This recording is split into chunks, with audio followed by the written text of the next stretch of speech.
This is a song for my friends Jaret and Gary. They started a podcast and said a theme was necessary. They're just a couple of guys in a band that you know. Some rockstar dads who started a show. So here's the next episode. Welcome to the Rockstar Dad Show, everybody. Thank y'all for getting up early. My name's Jaret. This is Gary. Let's hear it for that time change today. Oh, man. It's already, so for those of you who are listening, we're on the Rock Boat right now, Rock Boat 25. And we lost an hour last night. And to be fair, we were all already really nervous about this because instead of 5 days, it's 7. And after 5 days of this, you usually feel like you're dead.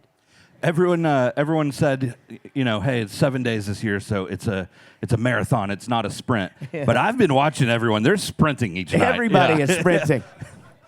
You're all sprinting everywhere you go. But this is a very special episode, not just because this is our second live from the Rock Boat episode. But this is our final episode ever. We're actually ending the show after today. I thank you for acting like you care. You know, it's been a really fun run, but it's a positive situation. Our band has somehow elevated to the point where we're having to take it serious. Who saw that coming? And so we're ending. I put my country band on hold. We're ending this show. We're going full speed ahead. Bowling for Soup is our full-on focus again. And we're going to sprint. We're going to sprint. See how he already did that? Professional podcasting right there. That's what that is. But for those of you who don't know the Rockstar Dad Show, we've been going for, 8 years? Something like that? Yeah. It started in his mom's swimming pool. We just realized that all we ever talk about is our kids, and we were both like, "This is a show," and so we started this. And to be honest, it's been really nice because it's an hour that he and I can spend together each week whenever we're off, and we get a lot done when we hang out. Yeah. Normally, before we did the Rockstar Dad Show, we would go meet at our bar. Yeah. And that's where we got a lot of done. And our bar is just Chili's. That's right. But we tell everyone we're going to our bar because it sounds cooler. Yeah, it's fun. When we have people come into town, we'll be like, hey, you got to come to our neighborhood bar. I mean, it is great. And then we take them to Chili's. But then we started doing the show, and, I feel like we had at least the next days were more productive. 100. No, at first you were coming to my house, and we were still drinking a bunch. So thank God for COVID. Which, by the way, we caught on Rock Boat. Yeah. The one where we had to test for COVID before we got on. You guys remember that? And we got on this boat. We all went home after 5 days of drunkenness. And it was like, oh, man, I don't feel so great. Well, guess what? You're going to be in your own room for 2 weeks. Yeah. It's back in those days. But I did watch every single episode of American Monster, which, by the way, if you like true crime, great show. Yeah, right?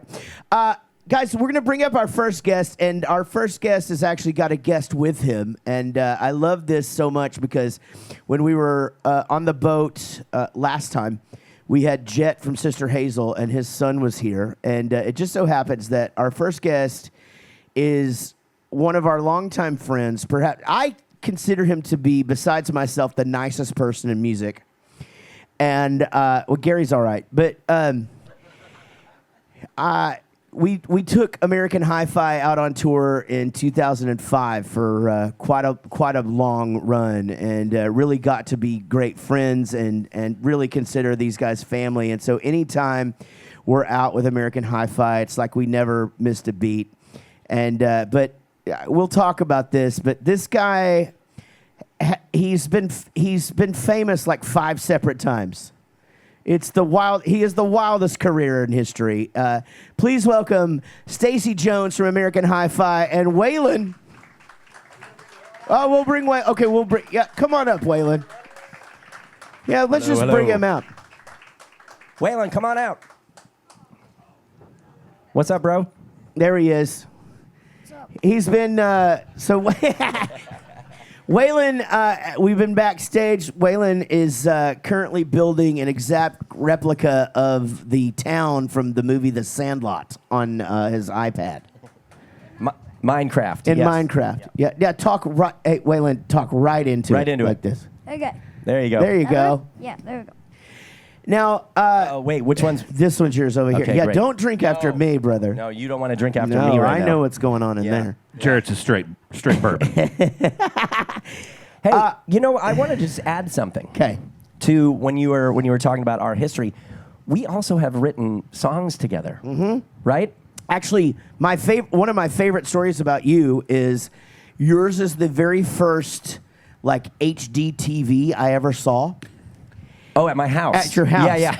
And we were writing songs with it. I'd never seen like a television like this before in my life. And we were watching basketball, and it looked like you were looking through a window, Like I had a tube television at the time, And I'll never forget it. I talk about this all the time. I'm just like, hey, I went to Stacey Jones's house.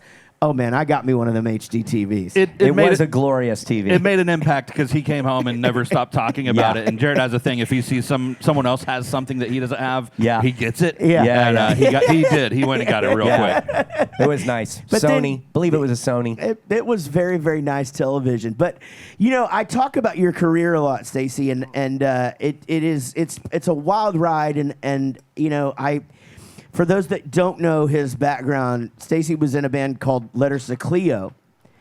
And yeah, right? Let's go, Cleo. And then you toured with Rook Assault. Yep, as a drummer in those bands. As the drummer, Yep, right? yep. And then I'll never forget seeing you guys on television because when Freak of the Week came out, not Freak of the Week, that's our Butch. friend Butch. That's Butch. Yeah, Flavor of the Week. When that video came out, you had made the video that we all wanted to make with in the stadium with the lights and because y'all remember remember when Poison would release videos and it's like they're in an arena but there's nobody there, but it's all the lights and all that stuff. Well, they did it. They went and did it, and it was always like one of those things that I really wanted to do. We spent so much money on that. And that's why we never made any money selling records. We spent it all on that video. Yeah. Oh, man. Heavy Metal Parking Lot is what That's right. we You ripped off. spoofed Any Heavy Metal Parking Lot fans? You guys remember? If you don't know what Heavy Metal Parking Lot is, look it up. It's on YouTube. But it's essentially somebody goes to a Judas Priest concert and just films the people that are tailgating. And most of you guys are old enough to remember the 80s. It is a experience, guys. I mean, the hair, the attitude, the clothes, but they spoofed that, and but again, just the video itself, just so good, and what a song, by the way, Flavor of the Week. Thank guys. you. I mean, Thank you. Right? Goodness gracious. I'm very proud of that song, I have to say. You should be. I mean, it's one of those things where it's very Bowling for Soupy. Yep, for sure. Yeah, I mean, sure. Just the rhyme scheme or whatever, and the storytelling. and the storytelling. Do you know the story of the song? No, but I want to. So I didn't actually write that song for American Hi-Fi. So we were in Maui recording an album with Bob Rock. I know this sounds insane to even say, but that happened. Yeah. And at a certain point, Bob came to me and he said, "Hey, I gotta leave.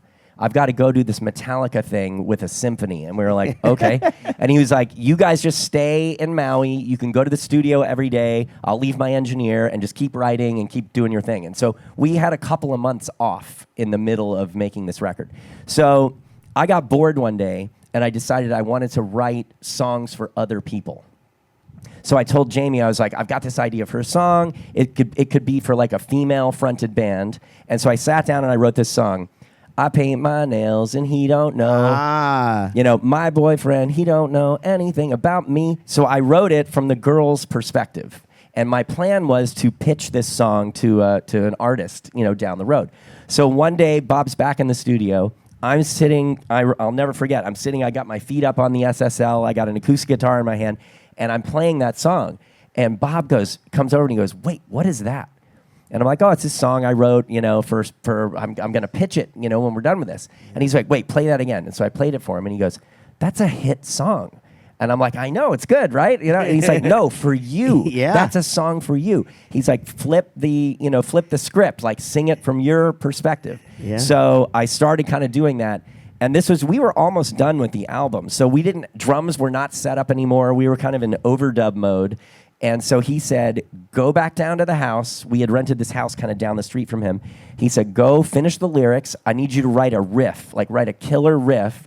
And we're going to set the studio up again. We're going to set the drums up again. And we're going to record this song tonight. Wow. And so that's what happened. So I went down to the house. I finished the lyrics. I brought the riff back up. And at about 8 p.m. that night, we all four of us got in the studio, and so the basic tracks of Flavor of the Week are the four of us live off the floor, and it's the second take, and that was it. That's really cool. And I sung it the next day, and we were done. It's funny how that happens, because that similar story is 1985 wasn't on A Hangover You Don't Deserve, and that song came and we were done. We were done with Almost was going to be the first single. We were confident in it, and that's a great song. It's fun. Thank you. Yeah, and then that's how that stuff works. Took a little coaxing to get us to go do that too. Yeah, exactly. Yeah, that. Interestingly enough, so those of you who don't know, 1985 was an SR-71 song, and they had released it in Japan. This is before digital was really a thing, so no one here was ever going to hear it. And they were shopping around for a new management deal, and they had hit up Butch Walker's manager, and he was like, that's a Bowling for Soup song, and sent it to us. And Gary had to talk me into doing it because I didn't think it was that good. Yep. I can't hear a hit, guys. It was like 4 o'clock in the morning in our hotel. We'd been drinking all day, and he played it for me. He's like, yeah, they want us to go do this, and I think the record's done. Yeah. And we listened to it, and I was like, maybe we should go do that. That's pretty good. You go, it's pretty good. Now, did you know, though, after you recorded it, were you like, oh, yeah, this is a banger? I swear to God, I can't hear a hit. And it goes back to, like, when we did Girl the Bad Guys Want. I love that song. Thank you. And I thought Emily was the song. Right. I really did. I was like, Emily's the hit. And of course, we released Girl the Bad Guys Want, and it changed our lives. Right. And it was the same thing with 1985. Like, I really did. I thought Almost was the song. And Almost is a huge hit in its own regard, but it certainly not 19. I mean, we have one of those songs now. I tell the lit guys that all the time. It's like, we have one of those songs that is going to live forever, and it's like, you just don't get that. Yeah. It's such a gift, but we got Waylon sitting over here. We're not even talking to him. What's up, Waylon? What's up? How are you? Good. Did you guys, you guys, if you missed Waylon's dance moves last night, man, it was spectacular. Some great dancing. Now, I wonder with you, Waylon, because I ask all of our dads this, but I don't always ask their kids. Like, do you have a pretty good idea of what Dad does, what his job is and stuff? Yeah, mostly. Yeah, right. You like to watch him make music? Yeah. You probably get to meet a lot of cool people too, right? Yeah, I do. Yeah. Who's your favorite person that you met this year?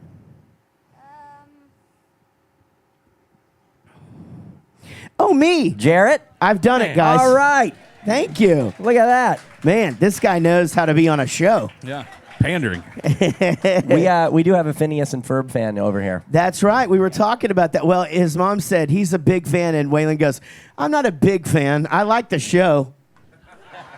Yeah, I mean, it's true. Facts. Yeah. And so I understand. So, Waylon, I understand that you used to build train sets all through your house to where you could barely even walk in there. Yeah, when I was younger, I used to bring out my Thomas the Train sets, and I still use electric today, Lionel. Yeah? Really big company. There's a store. Shout right out, down the road. Lionel. Yeah, there you go. There you go. Now, when Dad's traveling, well, obviously you got to come to this, so you get to go do some cool stuff sometimes, right? Yeah, definitely. Yeah, that is really, really neat. We went to New York this year. Okay. He got to Yep. come to New York. Yep. What'd else- you think about what New else did we York? do I this bet year? you like those buildings. You love buildings and stuff, right? Yeah, it was absolutely awesome. The Statue of Liberty well, the Statue of Liberty we never actually got to see. We ran out of time. But we got to see the Empire State Building, which Okay. was so tall you can't actually see the top of it from the ground. Wow. And from what I've heard, if you go to the very top of the Empire State Building and look all around you, you can see 5 different states at once. Man. Did you guys know that? I didn't know that. That's amazing. I also got to see the Ghostbuster station they used in the movie. It's Okay. currently an active fire station, and that's pretty cool. That is cool. You know what? Waylon has just learned about one of the greatest movies in the history of the world. We watched it twice on this trip. What movie is that? The Sandlot. Oh boy, that's a big one, right? Yeah. Yeah, that is a good one. It really is. You know, but you're not super into sports, right? No, but after watching it at least twice, it has taken first place of my favorite movies. Whoa, that's crazy. You were a sports guy, I right? am a sports guy. I'm Yeah. actually wearing a shirt that says sports right now. That was not planned. Thank you so very much for talking like they can't see you, because most of these people are going to listen to this. And that was great. Now, I'm wearing all black, and I have tattoos. Gary? I've got a hoodie and shorts and flip-flops. Okay, great. Everybody, go. Everybody go ahead. I'm kidding. I'm just joking. Hey, let's bring up our next guest so we can get our discussion going on from the band Carbon Leaf, guys. Terry Clark is here. Come on up. There he is. He's the only one of us not like pounding coffee. Did you get to bed early last night? What happened? I did. Yeah. I was in bed before 10. No Smart. way. Oh, well done. Well done. Very smart. It's been a Good. long few weeks for us. So, Yeah, it you was guys toured finally- here, right? We did. Yeah, so we did that last time. We'll never do that again. We toured to the Rock Boat last time, and we were all already done. We had been out for a couple of weeks. So you guys been out for a couple of weeks? We did 7 shows on the way down. Yeah. So with no nights off. We don't really do nights off. Yeah, That's nights not a- off are expensive. Yeah, exactly. Yeah, So you we still did- got to pay for the bus, but got to pay the crew. Gotta do all Apparently, the they stuff. like to eat. You know, Got to pay that Cracker Barrel bill. exactly right. Man, frick. that is a go-to for us, by the way. Oh, same. Yeah. Yeah, because we because everybody has different dietary, things that they enjoy. Cracker Barrel, they have it all, guys. Doesn't even matter which logo it is. It's delicious. So now we know, by the way, that this is Stacy. You just have Waylon, right? One and done. Yep. One and done. Yep. And now Terry, tell us about fatherhood. How many kids you got? Too many. We have 3. Three. Yeah, we're 13 and 14-year-old boys and a 16-year-old daughter. There you go. Wow. Yeah. How's it going with the 16-year-old daughter and your wife so far? Pretty amazing. So she got a wonderful text yesterday saying, "Hey, Mom, I love you guys. I miss you so much." I was like, "Oh, that's great." And then immediately 3 seconds later, the next text pops up. "Please send me more money. I need money now." Yeah, I have a. And they're home with the grandparents. So our middle son called, and the grandparents are awesome. So they do a fantastic job. But they're in their 80s, you Yeah. know. So it's a little bit of like the kids are taking care of the grandparents, and the grandparents are also taking care of the kids, kind Yeah. of a situation. So our middle son called or texted last night at like 9:00. He's like, "Hey, can I DoorDash food right now?" I'm like, "You're 14 and your grandmother just made you dinner. Why are you Right. trying to DoorDash?" And it's crazy. Yeah. It's probably kick-ass dinner too, right? Like Yeah. there's a lot of butter in that. It's certainly a lot of butter. But for 14-year-olds, that kind of makes sense. My kid will eat a meal, and then 2 hours later, my wife will be like, "Hey, are you hungry?" "No, I'm not hungry." "Actually, can I have 15 chicken nuggets?" Yeah. He's not hungry though. Yeah. Well, his kid is taller than him now, right? Yeah. And he's only 14. Well, he And just turned 15. just but turned yeah. 15. And tell them his Taco Bell order for a snack. Yeah, for a snack, he gets 5 soft tacos, a steak quesadilla, and then like some drink thing that they have. It's just he's a sports guy. Yeah, he's. Now, I'm going to ask you this in just a second, Stacy. But Terry, are your kids musical at all? Not really. They were doing a little bit of stuff before the COVID lockdown thing, and then when that kind of hit, they all stopped, and no one wanted to go back. Our youngest son plays saxophone in the middle school band right now. We're trying to keep him going with that because he's pretty into it. He'll still pick up my guitar and play "Smoke on the Water," you know. And that's kind of what. But he's like, "All right, I can." I'm like, "All right, if you quit saxophone, we're gonna move you to guitar. Somebody has to play something." But they're sports dudes as well, so they, spend most of their time running around after soccer balls or basketballs or whatever. So. It's funny is everybody used to learn "Smoke on the Water" on guitar. It was the first song everybody used to learn, and now it's not. It's that White Stripes song. Oh, yeah. It's replaced it. So that dang, dang, dang, dang, dang, dang, that song. Easy to play on drums. That was a musician joke, guys. I mean, but, let's give her credit, man. No, it fits the song. It works. No, we've seen them live. It was great. It's a pocket. Yeah. It's a vibe. Right in there. Right in. Speaking, yeah. Coming from the drummer from Matchbox 20 over here, I mean, this is great. We didn't even finish your career. Yeah. Okay, yeah. Then American Hi-Fi. Yep. And then music director for Miley and Billy Ray Cyrus. Yeah. And then drums for Matchbox 20 for like the last 6 or 8 years. 10 maybe. 10? Yep. Goodness gracious. What a ride this guy. Is that all of it? Or did I get That's it? not all of it. No, it's not. Oh, because you did you music direct for Demi Lovato? Yep. Yeah. Gosh, that's freaking crazy, bro. And Olivia Rodrigo. Oh, my goodness. Kane Brown. Thanks, Waylon. Kane Brown. Working with Somber now. If anybody knows Somber, he's a young artist performing at the Grammys this weekend. So that's exciting. Stacy is the only person I know in my life that Miley was going on to Saturday Night Live, and he was like, yeah, I've been there. I like done that you're on the first name basis. Yeah, Miley Cyrus was going on Saturday Night Live, and he wanted to go do something else. So he just hired the drummer for American Hi-Fi to go and play on Saturday Night Live. You know what I mean? Like, that is priorities. It is. I know, it's wild. Yeah, my goodness. Now, Waylon, are you into music at all? Do you like music? Oh, yes, definitely. Yeah. Are you playing an instrument yet? Yeah, I'm playing drums. Are you? Okay. Yes. I would like to quote my wife right now with regard to Waylon, and she says Waylon has frontman energy for sure. Yeah, that's what happens. Yeah.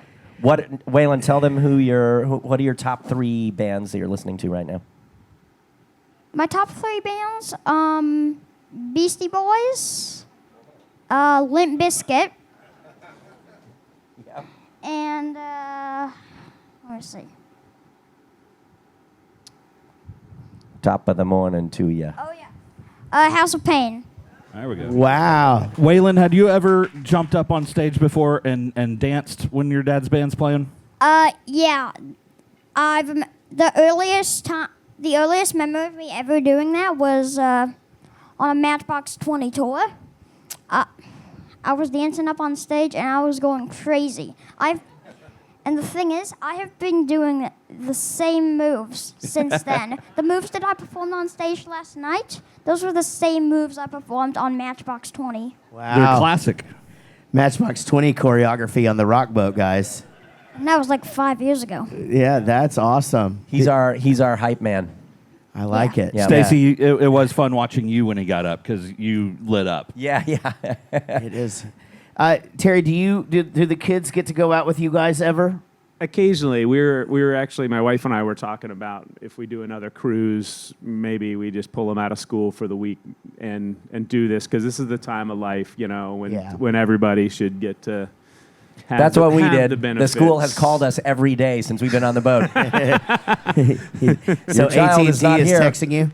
Yeah. They call you every day and say, "Where's Waylon? Where's Where's your Waylon?" kid? They do. Where's your son? He's not here." That's pretty good. Yeah. Your friends are probably missing you. Yeah. In fact, they're gonna be missing me a lot. Yeah. We were talking about earlier before the trip. We were making jokes about about me not making it back. Apparently, we were making jokes about me dying on the ship for some reason. And I told, Hilarious. And since Great. I thought we were only going to be gone for a week, since I thought we were only going to be gone until Monday, I told them if I'm not back on Monday, that means I died when the ship sunk.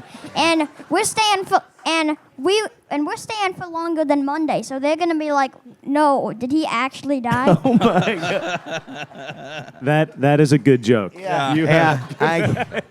I guess the school will for sure be calling next week. It's gonna be the ultimate prank of the century. Oh man, yeah, that is a good one. Goodness gracious, yeah. Gary, have you ever faked your own death? What? Not this week. What kind of question is that? I feel like you led me right into it, Waylon. Man. My goodness gracious. Yeah, it's funny, the COVID thing comes up obviously quite a bit in our industry because we all had to sit around for 2 years, and not do anything. And, so he was just a little guy, right? Little guy, You yeah. guys just kind Yeah. of locked in doing that whole thing. You know what we ended up doing? I was very fortunate. During that period, Miley and Olivia both had new records out. Cyrus and Rodriguez. Yes. So in order for them to kind of promote the albums, we ended up working. And so what we would do is we would go to a rehearsal space, like we'd go to center staging, and everyone would take tests in the parking lot, COVID tests. And if we were negative, then we got to go inside. And we were all masked up, and my drums were way over in the corner, and Miley was way over here. And so we'd go in there and rehearse 2 or 3 songs, and then then we would leave. Then the next day, an art team would come in and decorate the room, and then we'd film one of those songs, and that would be Jimmy Fallon, Tonight Show. And then they would leave. They bring in another set, and then we'd play another song, and then that would be Graham Norton in the UK or whatever. So we were really fortunate. We were able to work. I worked that whole year. Yeah. So these two were stuck at home. Yeah. And I was kind of going out every day, and it was crazy. I would come home and go to the studio first and take all my clothes off and wash everything. Yeah. It was before anyone really knew what was going on. And so I was really lucky. We were lucky. It was really stressful. Yeah. But we did get to work. That's a very different experience than we had. We Definitely. we I stayed was home just and- thinking the same thing. we stayed home and drank and DoorDashed for a year. Yeah, exactly. Yeah. Yeah, what was the Carbon Leaf experience during that time? We started making a record, so we were working on it kind of as we could get together and stuff, and then we started doing some live streams and Yeah. everybody else, and Yeah. drive-in shows and things like that. So we would live stream from my driveway and get fire pits out, and everybody would be, in their little spaces, like Stacy was saying, and then we'd go to Carter's skate ramp and do it outside on the skate ramp next week, and just try to do something to keep the ball rolling. And then as we could start doing more drive-in shows and getting together more, Yeah. doing that stuff. We And- all got creative, right? I mean, had I to, did yeah. over 100 shows from my studio, and it was funny. My wife said that she saw me more when I was touring than she did during COVID because I was just locked upstairs, and just trying to do something, to survive. And it was. I feel like we all became tech experts though, because we're all trying to It's true. figure out how Yeah. to work all the streaming software and if I buy 500 feet of fiber, then we can run the signal all the way down to Barry's barn, and we can do it from here. How are we going to get internet down to the barn? It's we can figure this out, There was a shift though, coming out of it. I think a lot of the bands that we've been friends with had figured out a way to kind of survive and do stuff, and touring changed after that. So a lot of bands, instead of being gone for 2-3 months at a time, they figured out a way to be, maybe it's just 1 month or maybe it's 2 or 3 weeks. But I think kind of everyone's kind of slipping back into the old ways. Yeah, that's exactly what I was going to say. It's funny because, perspective bit us all in the ass, right? And it was like, man, I really need to be around more, and you're home, and it was like, this really isn't that. Maybe I don't need to say yes to everything. And so the first year or so back, we were a little bit more selective. Like, I need to be home. Now it's just fucking wheels off, Like I said, we're sprinting now. We're sprinting, yeah. And that is great. But I mean, you would have had, your kids kind of like mine. I had a first grader who was in Spanish inclusion, and so half of his day was in Spanish, and they're trying to do that over the internet, and it was just a mad failure. It was terrible. Like, I feel like he has like 2 years where he just wasn't even in school. Yeah, we were similar. It was particularly like our youngest was, I think, in 3rd grade or something, and they were all of a sudden handed laptops and expected to type like 50-year-old secretaries, and they're like, one word be like click. Click. Yeah. And then you have 30 kids doing this in a class. It's like, how is anything getting done? Nothing, and the connection's not working, So it's a miracle that we made it through, but everybody's doing well now and that's kind of good. rebounding. And Yeah. so. Yeah, we all bounced back pretty good, didn't we? I tell you, no. We got to no. I will say this though: if we have another pandemic, I'm gonna fucking kick it in the ass. I got plans, guys. Like, I'm gonna actually clean out the garage, and I'm gonna Maria Kondo my house again. yeah. We did redo 2 bathrooms ourselves, Right? like all that. It's like, how do I do tile? Google. Yeah. I'm now laying tile. Yeah, man. Now you got ChatGPT; it'll just do it for you. Yeah. You guys didn't know this, right? It can just tile a bathroom. Yeah, that was. It's funny. This is sort of like the only world where I bring the pandemic up a lot, just because it really did. It impacted our kids so much, like all of them in a certain way, And again, he, for him being such a little guy, he wasn't getting any of that, what I call puppy school, where it's just they're not getting any of that like interaction or whatever. So so it's like you don't learn to share, that kind of thing. Yeah, we had like play dates where like he would be at the sidewalk, and then our friends would stay on their porch, and they would play from 20 feet away. Right. It was crazy. Man. Yeah, we'd go on walks with other families, and like we'd be on one side of the street, they'd be the other. The kids would be, dribbling basketballs or kicking soccer balls, but in their own lanes, staying away. We had a little pod too. We podded with a few people here. We did the same thing. Yeah. So we had 2 other couples and their kids that we had a social life. Like we could go to their house and they could come to our house, but you couldn't mix it up. You couldn't go to anybody else's house, Right. And if you did, then we shunned you. Right. And but yeah, it was that was a wild time. But yeah, it does seem like we're all back to just guns a-blazing. And, Absolutely. Is that a poor choice of words in 2026? Oh, come on. I made an ice joke the other night, for Christ's sake. Yeah, so what's now? I'm hearing rumors of a new American Hi-Fi album. You're correct. Yeah, we so- are. So this year is the 25th anniversary of our first album.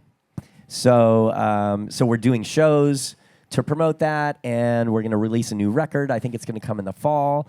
I'm going to name drop a little. We are recording at Dave Grohl's studio in Los Angeles. Okay, all right. Which is pretty fucking awesome. Have you guys heard of that guy? Am I allowed to swear? You can swear. Okay, great.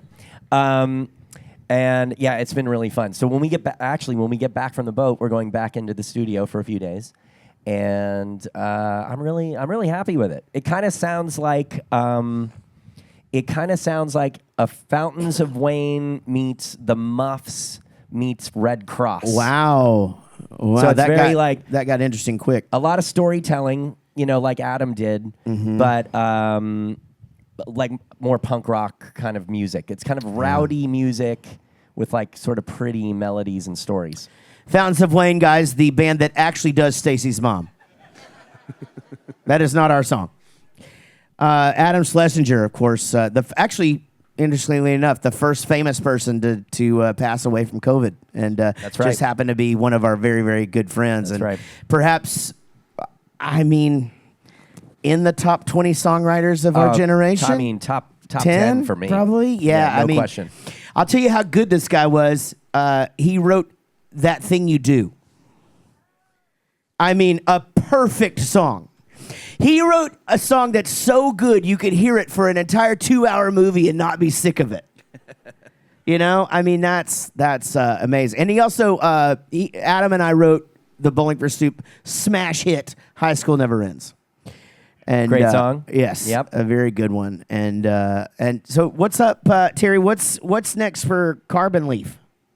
Well, we're doing some writing, getting ready to, put some songs together, but we haven't quite made the leap to actually doing that yet. We're thinking about it. Yeah. But we're always kind of working on stuff, so recording the ideas on the iPhones or in our own little studios, then we feed them to our singer, Barry, and he writes lyrics to them. At this point, he has like thousands of snippets on his computer that he'll pull from and put lyrics to, or he'll circle back to us and say, guys, all right, I got 10 things that I like and I want to work on, but I want to change, some chords here. I want to lengthen this, want to do this, and let's get together in a couple weeks and do that. So I think we'll be moving into that space probably this spring to start putting those together.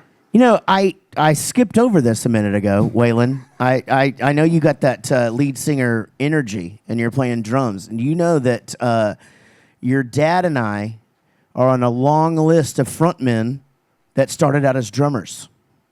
That's a big thing. Steven Tyler from Aerosmith, Don Henley from the Eagles. Yep. Stacey Jones, Jaret Reddick. Phil Collins. Fred. That's right. Yeah. Dave Grohl. Yeah, Dave Grohl? Yeah. My goodness. Yeah. Stop name dropping Dave Grohl. Jesus. I know, sorry. Yeah, we're all jealous. Yeah. Sorry. By the way, that studio has this where I'm going to nerd out, like music nerd for a minute. So we're recording through that Neve that from Sound City. I was going to Sound ask, City, actually. yes. Yeah. So he Yes. moved that to, is that part of the, I've never watched that movie. Does he take that Neve from there and move it to LA? Is that part of the whole story? So Sound City was like just like maybe 10 miles from where his studio is now. Okay. So he moved all of that in and then built this studio around it. And got it's it. Freaking amazing. Yeah, I would imagine It's so. like your dream studio. I don't even bring gear. I just use his stuff. Yeah. It's been really awesome. That's going to be super, super cool. It's pretty fun. We're going into SoundMind Studio where Ghost records. Oh. Yeah. Heavy. And Ghost and Avenged Sevenfold. We're going to make an Avenged Sevenfold cover album. I think that's a great idea. And I'm pretty excited about that. We're going to sing about bats and Dracula and shit. With some shred thrown in. With some shred thrown in. That's right. We're going to hire a guy. Yeah. Gary, you got to break out the double bass pedal. Yeah, I think we know a guy. AJ can shred for us. Yeah, that's right. Yeah, that good news is the engineer there can absolutely shred. So Waylon, what grade are you in? I'm in 4th grade. 4th grade. How's that going so far? Pretty good. Yeah. What's your favorite subject? Man, everybody on this cruise has been asking me that question for some reason. Well, you're a kid. What else are we supposed to ask you? I don't know. Science. Okay. Oh, wow. Interesting. Well, your mom said you're not crazy about math. Absolutely not. No? No. I'm terrible at math. Are you? Terrible. Yeah. man. My brain does not work that way. No, just not a... It's interesting that you got into music because it's just math. Sort of. Yeah. Yeah. Yeah, especially being a drummer, too. It's very mathematical, Yeah, I just can't. And, I can feel it. I just can't compute it. So you guys, I don't know if you've ever seen him play the drums, but he's a tiny little fucker. And he hits the drums so hard. It is wild to see him play, and but so much fun, when That's nice of you to actually. say. I don't think I'm hitting as hard as I used to in my old age. That's a real thing. I was That about to happens. ask you, Gary. Does that sort of like? I mean, it's like everything else, right? We don't. Oh yeah, But you I mean, have as you get broken older, some everything drumsticks. hurts, so you just hit it. What's not that, as Waylon? hard. But you have broken some drumsticks and some drums. That's true. Yeah. Man. Yeah. It's that's one of the drums are the most expensive instrument for those of you who don't know because you go through sticks and cymbals and everything breaks all the time. Yeah. Guitar, it's a one-time purchase. And that stuff is not cheap. No, it's all very, very expensive. And messy. Just stick wood everywhere. You can use it as toothpicks though, which is nice. And in case you had brisket for lunch. I don't know. Yeah, I think this is going great. What do you think? I agree. Yeah, I think Terry, it's going you having fantastic. Heck yeah. I'm glad you're here, man. I'm glad you guys are all here. Hey, so do you guys? I'm curious. Have you guys? This is your first rock boat. This is our first rock boat. We did the Warped Cruise. That's right. With Yeah. you guys, but this is our first rock boat. So this is a completely different thing from Yes. any other music cruise. Like this is, and I'm not just tooting you guys' horn, but it is a true family on this boat, and everybody is here for the right reasons. I mean, people are literally here to enjoy the music, to discover new things, and people that you interact with. I know you're not feeling all that great, so I'm not sure how much you're going to be able to even do that. But I'm hanging. good. It's one of those things where you just there's nothing like it, And I know you guys know that. It's really. It's a super cool experience to be on here and like have people that are just like literally here for the music. And have you guys done it before? Yeah, this is our 11th rock What? boat. Yeah, Wow. So we've been Goodness, great! Did We've you been guys doing get? them since like 2005. Like Did you every guys other get? year Did or y'all get something. robes last time? Oh yeah, we made them give us Wait, robes. what do you mean robes? So We're like, give us our fucking robes. So at 5 years, you get a free oven mitt. And then, at 5 years, you get something like a backpack or Track something. jacket. Track jacket. Okay. And then I've seen those, yeah. 10 yeah. years. Oh, that's right. I have seen those too, actually. 10 years, you get a robe. Nice. 15, you get a Corvette. yeah. And then it just goes on from there. So you guys are Yeah. working your way up to Corvettes. So we were talking to the Lit guys a couple years ago, and I think it was their first boat. And they're Yeah. like, yeah, we were talking to the Bowling for Soup dudes, and they're like, holy shit, you guys, the rock boat's incredible. You have to go. It's going to be the best time. Yeah. And they're like, they were right.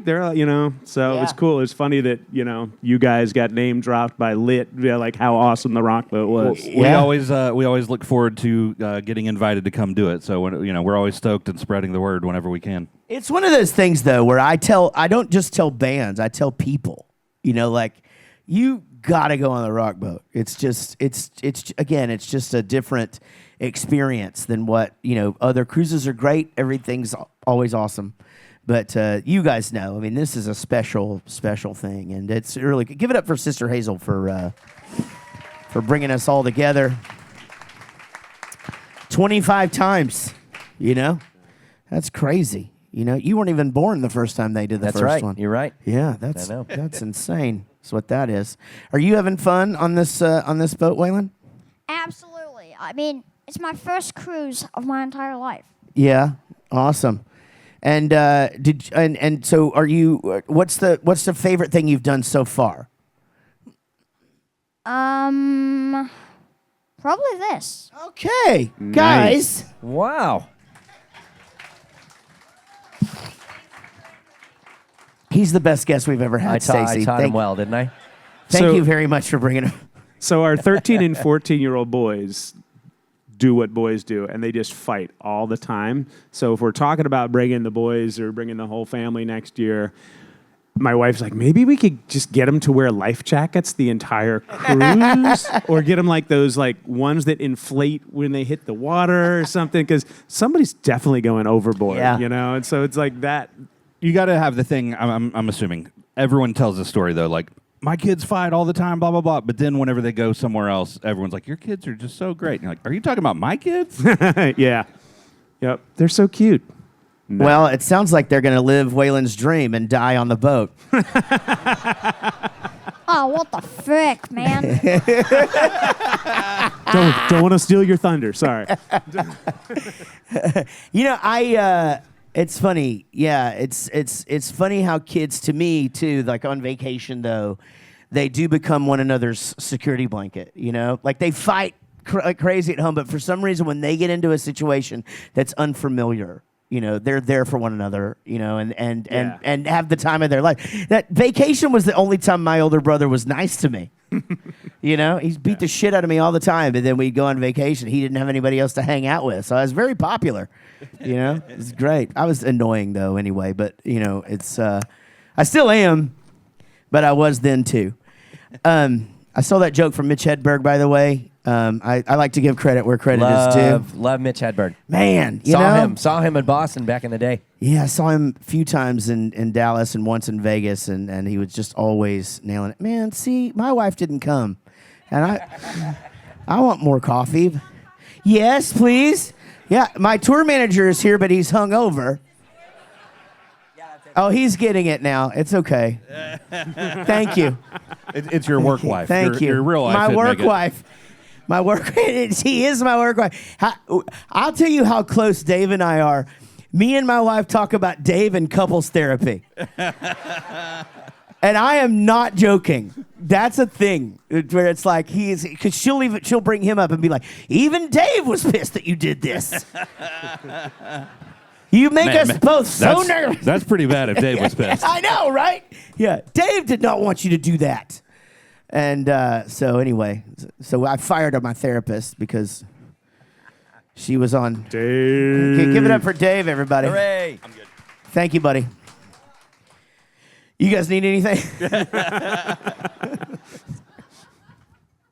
Sorry, I made myself laugh. You know, so the music. Let's talk about just the life of a musician. You know, obviously, I'm not sure how much y'all are gone. I mean, you were doing Matchbox 20, so those are long stints, man. You know, those guys, they will go out for like 3 months and then not do anything for like 4 years. I know, but 3 So, months is a long that is long time. I don't tend to do those long runs anymore. Yeah. Yeah. I'm home a lot more, especially with the musical director stuff. Like if I don't play like with Olivia and Kane and Somber, I don't play in their band. Yeah, you hire the band. Yep, I hire the band. and I Actually, set this it is up. a good thing. Just quickly, sort of Reader's Digest Yeah, version yeah. because we got like 12 minutes. You can take up 11 of them. Okay, fine. No, but music director, right? So you hear, hey, he's the music director for Olivia Rodrigo, right? Yep. Tell us, you know, in a roundabout sort of way, what is that What gig? do you do? Yeah. What is my job? So, you know, we didn't have musical directors in bands because we just kind of did it ourselves. That's right. But if you're a solo artist and you're like, you know, kind of on a pop star level, you hire a musical director. And there are like 4 or 5 of us that kind of do the rock and pop, you know, sort of world. And we're all friends and kind of, you know, trade secrets back and forth. But basically, my job is like, if you hired me to be your musical director, the first thing we would do is go, okay, what's the show? What's the set list? How are we going to play these songs? Like, do you want to do, like Olivia will say, I want to do Good For You, but I want to do something different. And she may not know what that is, so then that's my job. So I go to my studio with my engineer, and we'll work up 2 or 3 different versions of Good For You. And then I'll demo them. I'll just play everything and kind of make a demo of it and then send it to her. And then she'll say, oh, I like number 2. Can we combine that with this? And so, you know, basically the long and short of it is the musical director's job is to produce the live show. Right. And then on those big tours, you know, I have to liaise with all the other kind of department heads. So I'm kind of the department head of music. So I have to work with the choreographer and the LD and the creative director and management and the artist. And, you know, we'll spend like 2 months rehearsing before you ever see a show. So if you go to like Staples Center or one of those, you know, big arena shows, there's a good chance that we have spent, you know, a good 8 to 10 weeks in rehearsal before that first show. And So how do you do quality control when you're not on site? And have you ever fired anybody mid-tour? Yes, I have, and that is like firing people or telling people, like, you know, if I hold auditions, and I always call everyone that didn't get the gig. You know what I mean? Because I always want to make sure that I make a connection with them and talk to them, and that's my least favorite part of the job. But it does happen, and you know, sometimes, you know, we'll have to replace someone on tour for other reasons, you know, medical or family or whatever. So, you know, I've got a Rolodex full of people that I can call, and I know that, like, I can call this person, send them a board tape of the show, and they can go play that show 48 hours later, you know, and do a pretty good job, you know. So you're hiring the musicians. So I hire the bands usually. Yep. Yeah. So hire the bands, and then I kind of put everything together. And most of that work is done in LA. With Kane, I do go to Nashville to work with Kane. And then I'll go to the first, you know, 2, 3, 4 shows. And if everything's going smoothly, I go home, they go on tour for the next 18 months. And then there's a production manager that's just making sure that everything is... There's a band. I always make sure that someone in the band is the band leader. So that person is like the musical director that's traveling. So if you have a guest artist that wants to come, a lot of my artists will have guests come. So that person can kind of be boots on the ground. Yeah. I'll do the arrangement at my studio, send it to them. They'll rehearse it with the band at sound check and then do the show that night. So, and then I'll pop in, if there's a Saturday Night Live, if there's an American Music Awards, if there's the Grammys, that kind of stuff. I'll be there for those moments. As the director, like to be, okay, I want to see you guys run through this on this stage. And a lot of times we'll change the arrangements. So things will change based on, most artists always want to do a different version of the song for the different, award shows. Also on talk shows and award shows too, though, they'll come to you and they'll go, we want you to do 1985, but we want it to be exactly 2 minutes and 11 seconds. Exactly. And you're like, it's a 3.5 minute song. Right. And so you have to make it. And it's like that for, when you do the Tonight Show, they're like, yes, we've done the Tonight Show. I'm kidding. I'm not kidding. We did, but that's challenging. Yeah, right. So you have to it'll be like, okay, we're gonna, and we don't have that kind of discipline, so we do everything on the fly. So it's a conversation, we don't rehearse it. Yeah. So it's like, hey, Gary, just skip the first chorus and then do half the bridge. All right, click us off. Here we go. But it amazingly works out because there's been the time it's like, hey, it needs to be 2 minutes and 15 seconds, and we kind of just go, I think if we cut this, and then it's like, oh, it's 2 minutes and 13. Like we were right there. So close. Yeah. So close. So we were singing the national anthem at a NASCAR race once. Oh boy. And they were similar time thing, but they were timing the end of the grand finale with a jet flyover. And they were late with the jet, so the producer is out there going, stretch it out, and we're like, oh my God, how do you? I mean, we were on shaky ground to begin with. That's already one of the hardest. It's the hardest song ever. So hard. We hired the Richmond Boys Choir director to come up with an arrangement for us that we wouldn't butcher, and that's tough. And we were out there doing our thing, and we were like, oh, how do we slow down? Yeah. You got to do some vocal runs. Yeah.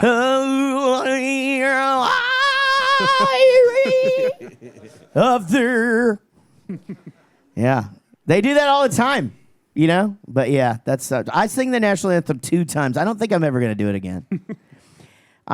Cuz it's not even really that it's just a hard song. You can never hear. Oh yeah. You can't, right? I mean, you can't it's either just all boom and echo or you can't hear anything. And it's so hard. I've seen the echo throw so many people off. It is really hard. Yeah. I don't have that kind of range. That's a lot of range to sing that song. It's a lot, yeah, but man, it's so nice to be able to hear yourself whenever you sing. Yeah. Hey, Waylon, are you asleep? I was starting to fall asleep. I'm sorry I woke you up. That time change got him. Sorry. No, it's fine. I wanted you to. I'm getting bored. You get. And I'm trying to throw it to you as much as I can, brother. So let's get back to you then, Waylon. So let's say you get home and you're not dead. What's your favorite thing to do when you're at home?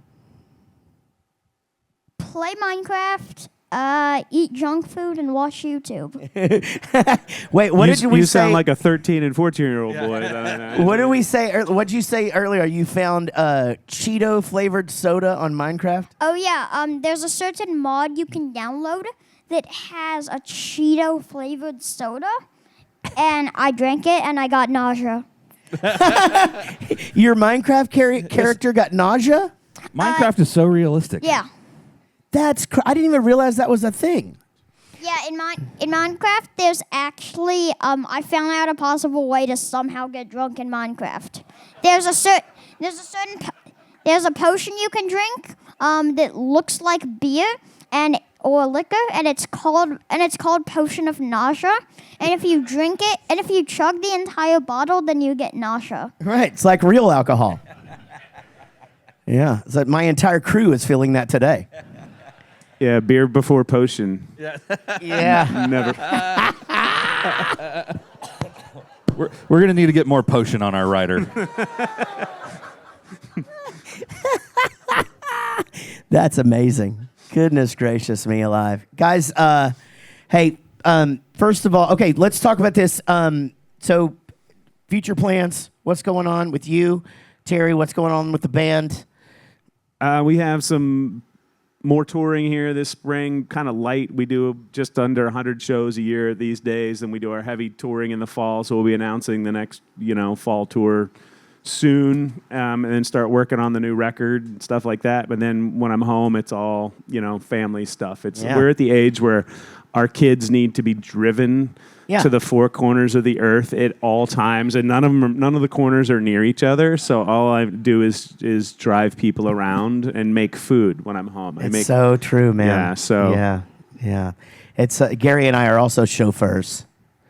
Do they at least let you listen to what you want to listen to in the car? Or they absolutely not. Yeah. I only listen to true crime. They've gotten better. I will say that my daughter Fired Up was My Own Worst Enemy by Lit the other day. Yeah. And I was like, I know those guys. Yeah. She was like, holy shit, really? Are you kidding? Yeah, see, you're cool. Like, yeah. It's like, no big deal. Yeah. My son, my youngest is 13, and his life is so weird. Because there's just always somebody famous at our house, So it's like, oh, this guy from this movie is coming over to write a song with Dad or whatever. And he's just like asking the guy from American Pie to get him Funyuns, And, but yeah, I only listen to true crime. And so when my son gets in the car, he just instantly just go, her arms fell off, her head fell off. And then I just, okay, shit, I'll turn it off. Jesus Christ. But he listens to, so his mom lets him listen to songs with swear words in it and stuff, like rap. And I'm the strict parent. I know that seems crazy, but I am. And so I don't like that. I'm like, you can listen to this when I'm not around, but I'm not going to listen to this with you. You know what I mean? Like Eminem is like as far as I could, and that's pretty far sometimes, right? But he's listening to some crazy shit. Same with this one. Yeah? We fought that battle for a while, and then... and then you introduced me to break stuff. I did. Accidentally, Limp Bizkit Break Stuff came on. And now it's my third favorite song in the world. Third, what's 1 and 2? 2 is Jump Around, and 1 is Back from the Dead. What's that? It's that one. It's that one by House of Pain. I don't know that one. You literally said you heard that song at home. I did? Yeah, Hey. you told us you listened to that song. Maybe I did. Hey, here's a little bit of trivia for you. Yep.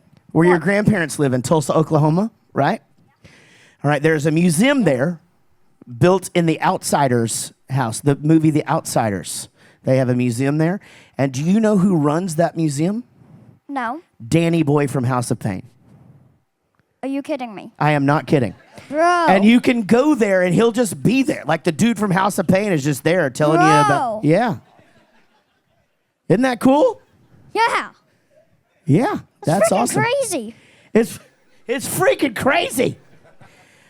Stacy, tell us about future plans. American Hi-Fi record is going to happen. Are you gonna go out on the road a little bit? We got a record. Yes, we have some exciting shows to announce, which I don't think I'm allowed to do now. No. Jen, our manager, is shaking her head no. We have some. We're gonna do some like festivals and things this year, and then possible tour in the fall. We're waiting for that Bowling for Soup offer to come in. I told Drew last night. I was like, man, the shows exist already, and if you want them, they're yours. Let's go. Yeah, let's go.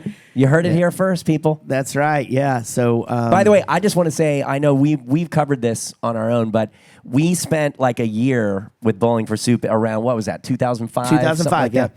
And it was, I think collectively, it was one of the best times ever Yeah. of like my entire career in music and touring. And we'd love to relive that. It's crazy how much we talk about that tour. Like we do too. We developed so many memories and friendships, and it's like when it's funny. Dave said last night when you were up there talking on the mic, and he goes, "You can tell y'all have known each other for 25 years because you speak the same language." Totally, yeah. You know. Yeah. But There's yeah. a shorthand. I'm looking forward to new music from both of you guys. Thanks. And How to about see- what is Bowling for Soup up to? To give us a Well, quick. thank you for asking. Yeah. Yeah, new record. We go. We actually also we get home from this. We're home for about 10 days, and we're going to the Poconos to record a new album. And oh man, big tour in Australia, big tour in the UK, and then a big tour in the fall. That before this one, you know, before we make this happen. I can't tell you guys what it is yet, but if you're a fan and you just think back to what we did last year, it's the same thing. But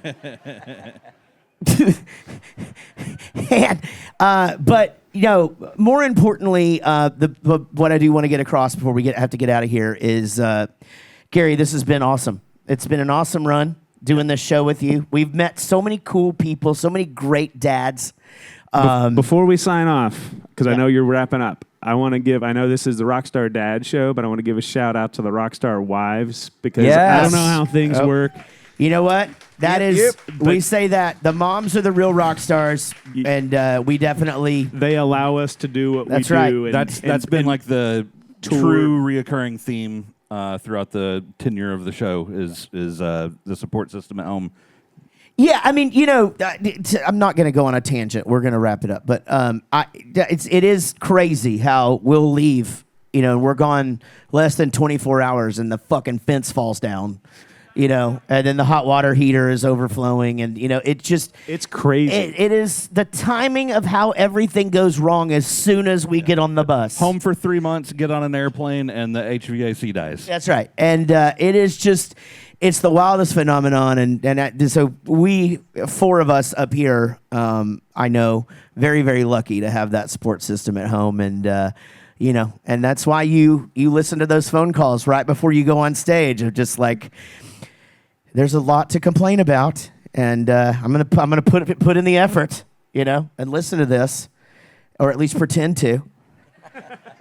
And she's not here yet, right? Okay, good. Yeah. Awesome. I can talk a big fucking game if I want to. I told her to get up.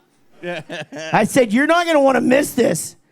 But Gary, this has been awesome. 8 years or so that we've been doing this podcast. I think we'll be back in some form, but we're saying goodbye to the Rockstar Dad Show today. This is the last episode. Do you know who's actually excited about this being the end of the show? Mia. Chili's. Right, we're back to our neighborhood bar. And if they didn't bring back the skillet queso, we would have told them to fuck off. But we're gonna get in there now. But yeah, what a run! Thanks to the Rock Boat for letting us do this. Thank y'all for being here today, early in the morning. And Terry, Stacy, Waylon, thank you. You're the best part of this show, buddy. Thanks. Yeah, man. And so he's got some building on Minecraft to do, and I may go have a beer, you know? Let's just see what happens. Good idea. Yeah, right. Anyway, thank you guys for being here. You've been listening to the Rockstar Dad Show. Y'all be good. Later. This is a song for my friends Jaret and Gary. They started a podcast and said a theme was necessary. They're just a couple of guys in a band that you know. Some rockstar dads who started a show. Until the next episode.